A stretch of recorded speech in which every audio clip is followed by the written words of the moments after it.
Big boss तो खत्म हो गया, लेकिन तेजस्वी की जीत, प्रतीक जीतना चाहिए था, तेजस्वी जीती। इन सारी चीजों को लेकर जो बातें चल रही हैं वो खत्म नहीं हो रही।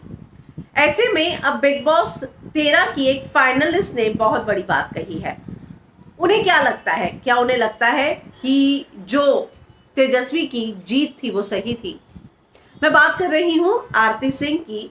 आरती ने कहा कि मुझे लगता है कि प्रतीक को जीतना चाहिए था, क्योंकि उसने इंडिपेंडेंट गेम खेला। उसका किसी के साथ कोई अफेयर नहीं था, वो कोई टाइम पास नहीं कर रहा था किसी तरह का कोई कंटेंट देने के लिए। तो ये जो उनकी बात है ये अपने आप में बहुत बड़ी बात है, जिसमें उनको लगता है कि अफेयर और ये सब करके जो कंटेंट देने की कोशिश, तेजस्वी करण का उन्होंने नाम नहीं लिया, लेकिन जब उन्होंने ये कहा कि प्रतीक जीतना चाहिए था क्योंकि उसने इस तरह का कोई अफेयर नहीं किया और कंटेंट देने के लिए ये सब टाइम पास नहीं किया, तो it is very easy but playing independent is very difficult. तो कहती है कि इंडिपेंडेंट खेलना बहुत मुश्किल होता है, अफेयर करके कंटेंट देना तो बहुत अच्छा होता है, बहुत ईजी होता है। वो आगे कहती हैं कि आप तो 1 घंटे का शो देखते हो, 24 घंटे हमें रहना होता है, कितना बोर होता है। But that guy has gone through so much, उसने कितना कुछ सहा, उसने ओटीटी किया, उसने ये सीजन खेला, और I think Prateek he deserving था, मेरे लिए वही विनर था।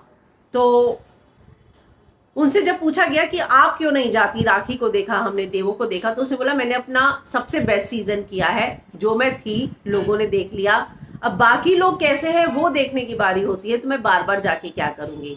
तो एक बात तो है कि आरती ने ये साफ साफ कहा कि उन्हें लगता है कि प्रतीक विनर था, क्योंकि उन्होंने कंटेंट के लिए, टाइम पास के लिए वो सब चीजें नहीं की जो बाकी कॉन्टेस्टेंट ने की। इसके अलावा आरती से पहले भी ये पूछा गया था कि क्या आपने कभी अफेयर करने की नहीं सोची, तो उसने बोला था कि बिग बॉस का ही घर थोड़ी ना मुझे मिला है दूल्हा ढूंढने के लिए, मैं उन 5 लड़कों में क्यों सिलेक्ट करूंगी, और मैं वो सब करना नहीं चाहती थी। मेरी खुद की आइडेंटिटी है, मैं किसी की गर्लफ्रेंड हूँ, ये जो है मैं बिल्कुल बर्दाश्त नहीं कर पाती। इसीलिए जो मेरी इंडिपेंडेंट आइडेंटिटी है मैं वही रखना चाहती थी, मैं किसी की गर्लफ्रेंड के तौर पर पहचानी जाऊं ऐसा बिल्कुल नहीं चाहती थी। तब उन्होंने साफ साफ बिना तेजस्वी करण का नाम लिए, जो साफ जो उनका इशारा है वो तेजस्वी और करण की तरफ ही है। आप इस पर क्या कहेंगे, कमेंट जरूर कीजिएगा।